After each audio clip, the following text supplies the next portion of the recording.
গোপালগঞ্জের কোটালীপাড়া উপজেলায় বিশ্ব শিক্ষক দিবস উপলক্ষে র্যালি ও আলোচনা সভা অনুষ্ঠিত হয়েছে। কোটালীপাড়ার প্রতিনিধি জানান, আজ শনিবার বিশ্ব শিক্ষক দিবস উদযাপন কমিটির আয়োজনে একটি র্যালি উপজেলা পরিষদ চত্বর থেকে শুরু হয়ে শহরের প্রধান সড়ক প্রদক্ষিণ করে উপজেলা পরিষদ হলরুমে এসে আলোচনা সভায় মিলিত হয়।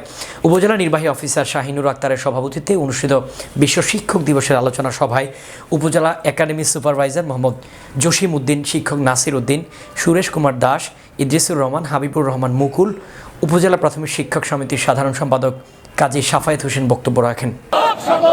সফল হোক, সার্থক হোক বিশ্ব শিক্ষক দিবস, বিশ্ব শিক্ষক দিবস সফল হোক, সফল হোক, সার্থক হোক বিশ্ব শিক্ষক দিবস। আজকের শিক্ষক দিবস সফল হোক, বিশ্বের শিক্ষক দিবস সফল হোক, সফল হোক, সার্থক হোক বিশ্ব শিক্ষক দিবস, বিশ্ব শিক্ষক দিবস সফল হোক, সফল হোক, সার্থক হোক বিশ্ব শিক্ষক দিবস, বিশ্ব শিক্ষক দিবস সফল হোক, সফল হোক, সার্থক হোক বিশ্ব শিক্ষক দিবস,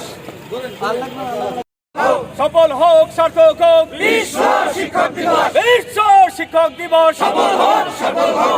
যুগের পর যুগ, বছরের পর বছর ধরে করে যাচ্ছে। শিক্ষা, মেধা, মননে, বুদ্ধিমত্তায়, ন্যায়পরায়ণতা সুশৃঙ্খলিত তথা সুশিক্ষিত করে গড়ে তোলার জন্য আমাদের শ্রদ্ধেয় শিক্ষকবৃন্দের ভূমিকা ও অবদান অবিস্মরণীয়। আর সেই সাথে আরেকটা বলতে চাই যে এই বিশ্ব শিক্ষক দিবস প্রতিপালনে শিক্ষকদের যেমন অবদানের কথা জাতির কাছে তুলে ধরে, ঠিক তেমনি আমাদের সম্মানিত শিক্ষকদের দায়িত্ব